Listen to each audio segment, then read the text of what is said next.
Click on the notification bell, cause when I make a new video, then it's you I will tell.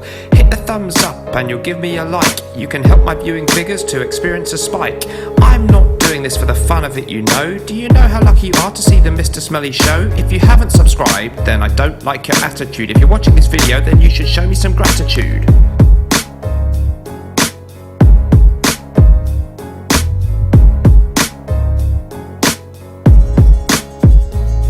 If we hit 500 likes, then I'll give away a necklace, so to fail to give a thumbs up would be rather reckless. I need your support to help me get to the top, so check out all the items in my Amazon shop. Don't skip the adverts or I'll get no money, then I'd have to get a job and that would not be funny. My name's Mr. Smelly and I am your fragrant friend, so please subscribe and help me, cause on you I depend.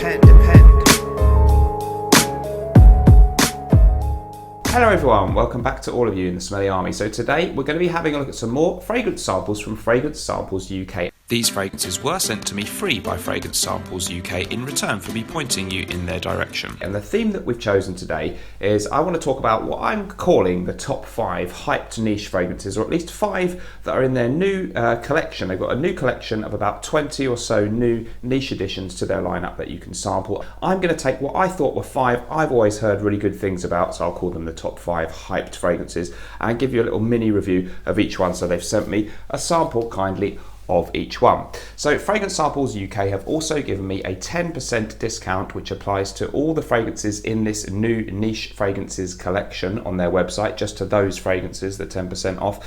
So the code is appearing on the screen now. There's a link in the description. If you click on that, it will take you there and apply the code to those samples. If you're outside the UK where they're based, you can still order and mention the code in your order, but you have to order via email rather than ordering in the website in the normal way, but they do ship around the world. So the fragrances come in a nice little pouch like this. I've got 5 for you today, and I've got smaller sized samples here, and they come in plastic atomizers, which is good because less risk of breakage. First one then that we're going to talk about, Jovoy Private Label Eau de Parfum. So this one, if I can get the right one, was first released back in 2011. The notes for this are papyrus vetiver leather, labdanum, birch, cedar, patchouli and sandalwood.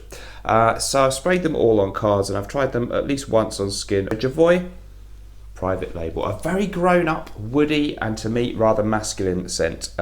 It's a smoky scent, it's also woody, it's very much leathery. You get a lot of a real nice niche kind of, well, a really nice leather smell. I don't want to differentiate too much between designer and niche, and actually it reminds me a bit of the original Aramis for men, which is from 1966, a really leathery, masculine, spicy, woody scent. This one also has a little bit more of a niche twist with just a hint of some booziness, and some people think a bit of incense. Very, very grown up, woody. It's called a woody oriental, and there is just a twist of vanilla in there, but it's not a very, very sweet or gourmand type of scent. It's woody, it's masculine, it's got a lovely leather note, and it's very, very grown up. 100ml of this, if you want to buy the full bottle, is around, I found it somewhere online in the UK, £111. It's not too bad for niche, and I think they do a 50ml size too. So really worth sampling this one, I think. Really nice grown up niche fragrance, leathery, spicy, woody, mature, masculine, and one that I've been really impressed with actually. I wasn't disappointed by that one. Moving on then, the next one that I wanted to try is from Slumber House, and this fragrance is called Piste. So it's Slumber House Piste. Let's read the notes out first. We've got pipe tobacco, peach, scotch leather, tonka, honey, patchouli, elderberry, henna, bourbon, accord, sweet tea accord, honeysuckle blossom, and that is the note listing. Things that I get out of this is definitely boozy. You get a strong dried fruit accord for me with this one. It almost reminds me, in fact it does remind me of the smell of fruit cake. It's sweet. It's a kind of a gourmand fragrance, but a little bit of on the gourmand, the grown-up side of gourmand, and it also reminds me and a number of other people on sites like Fragrantica of Tom Ford's Tobacco Vanille. The potential downside with this one is it could be considered rather cloying and syrupy. There's a honey note in here, I think, that's quite prominent. So it all adds up to this sort of boozy, sweet honey and tobacco combination, which is very, very seductive when you first spray it on. But I think some people are going to be wowed when they first smell it, and then over time it's not going to be for everyone, because it's sweet, it's rich, it's syrupy, but it does have really great strong performance. It really stains the card when you spray it. It's one of those really strong, thick, maybe even slightly medicinal, or certainly boozy and a little cloying, but it's got something. So I'm pretty impressed with that on the opening. I'm not sure it's something I would buy to wear on a regular basis, and you could also argue maybe Tom Ford's Tobacco Vanille covers the same territory, and do we need this one too? But Slumber House Piste retailing, I found it in the USA for sale. I think it was Lucky Scent, 30ml size for $160, so rather expensive. Well worth sampling that one. Maybe just a bit sweet and gooey for me.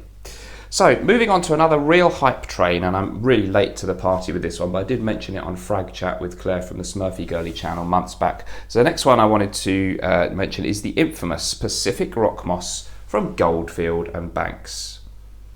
So this is a very fresh, citrusy, aquatic type of fragrance, and it got some real hype after the YouTube reviewer, oh God, what's her name? What is her name? Demi Rawling, that's it, made a video where she said it was one of her, I think she said it was her favourite masculine scent. So Goldfield and Banks Pacific Rock Moss came out in 2016, 100 mils at the moment in Fortnum and Mason in the UK, £135. So not something you want to rush out and blind buy. Good idea, therefore, maybe to sample it from Fragrance Samples UK.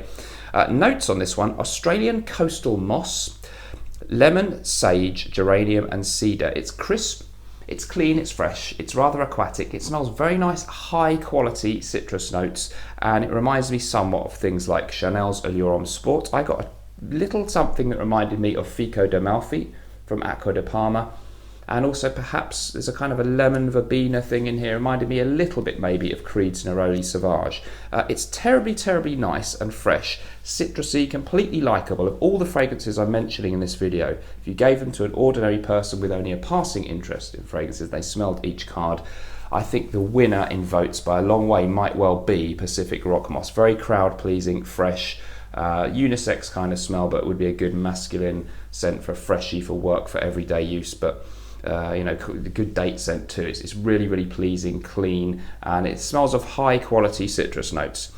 Was it worth the massive hype that it received? Perhaps not quite. Is it worth £135 for 100ml? Debatable. There are other options, so many great fresh citrusy scents, but having sort of been interested when it came out, then I reacted against the hype and thought, oh God, it can't be that good. I would say it is a really, really nice scent, and it's worth sampling. So Pacific Rock Moss, Goldfield and Banks, a sort of cautious thumbs up for me. I do like that one, worth trying. Next up then, a house that I've never mentioned on the channel before, and this is Tiziana Terenzi, and the fragrance in question is Laudano Nero. So there it is. Now this one was released back in 2014. You can get it on Notino, for example. At the moment, the full bottle at 100 mils is £145, so it's quite expensive, but not ridiculous for niche. Long note listing again, so here we go. We've got wormwood, cognac, rosemary, tobacco, myrtle, amber, red rose, black locust honey, cedar, iris, sandalwood, rosemary, ash, slate, cashmere, laurels, incense oud, vetiver, musk oak, vanilla and labdanum. Tremendously long note listing. What does it actually smell like? It's a dark, woody, spicy, and again rather sweet scent. It's an oriental woody in the category. I find it not quite as sweet as Slumber House Piste, which was a little bit cloying, so that's a good thing. It reminds me and some other people on Fragrantica of Bulgari Man in Black, or someone on there said Man in Black Orient as the flanker to that one. So if you like that kind of scent, it's good. It's not wowing me actually. I've heard a lot of people really rave about this one. I don't pick up on a very, very strong oud note, but there is a dark woodiness about it, which you might associate with oud, and certainly a spiciness, and there's something rather intriguing about the way the woods and the spices and the sweetness are balancing quite nicely. And I think it's rather sophisticated and a little bit subtle in the way it smells. I think it's a reasonably strong performer as well, but rather than the Slumber House Piste, for example, which is very sweet and syrupy and obvious in what it does, this one a little bit more subtle and sophisticated. So perhaps worth getting a sample and trying it and wearing it a few times and seeing what you think. It's not blowing me away, but it is rather nice. But of the ones I've smelled here so far, it doesn't leap out as a big favourite. So that was number 4. Number 5 then, the fifth and final one, Itall de Nuit. Okay, so this one is has a great bottle with a sort of African mask head thing on the bottle, and I've got the Eau de Toilette. From what I can see, I think you can only really easily get the Eau de Parfum nowadays, so it's a quite rare one, this, the Eau de Toilette, and you'll have to seek out a bottle.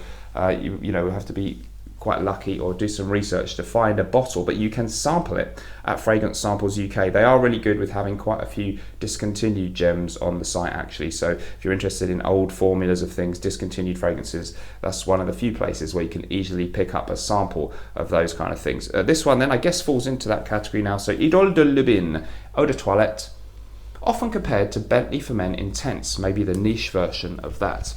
Notes on this one: rum, saffron, black cumin, bitter orange, doom palm, don't know what that is, smoked ebony, olibanum, incense, sugarcane, leather, red amber, labdanum and sandalwood. So the niche Bentley Intense for Men, is it maybe? It was released in 2005, long before Bentley for Men Intense. Boozy, leathery, again a little bit exotic and a sort of a gourmand scent, but it's got this almost soapy element and some nice florals in there as well. So actually it could be a little bit more wearable and balanced than Bentley Intense for Men, which is also compared sometimes to Chambre Noir. Some people, if you cross Itall de Nuit with Chambre Noir by Olfactive Studios, then you get Bentley Intense. Well, I don't know about that, but I think there's definitely a similarity. Fans of Bentley Intense would do well to investigate this one, and maybe the Eau de Parfum, which is similar but not exactly the same apparently.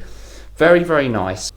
I like the rum thing. There is a certain darkness about it, and it's got this incense twist as well, and I find it very, very enticing. I love the way the bottle looks. The bottle design is fantastic, so if you can find this one for a reasonable price, I think it'd be a great one to have in any collection.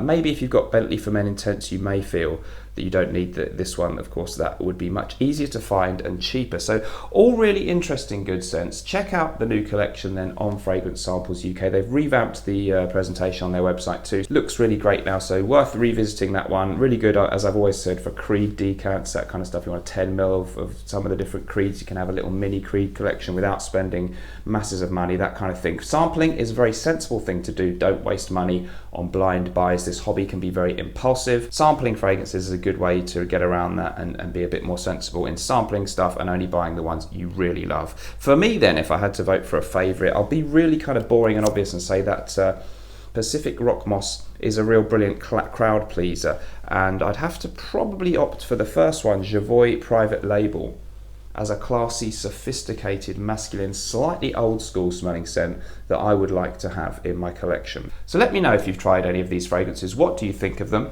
Thanks ever so much for joining me and for watching. That's the end of the video for today. I'll see you in the next one really soon. And remember, whatever you're doing in life, let's project.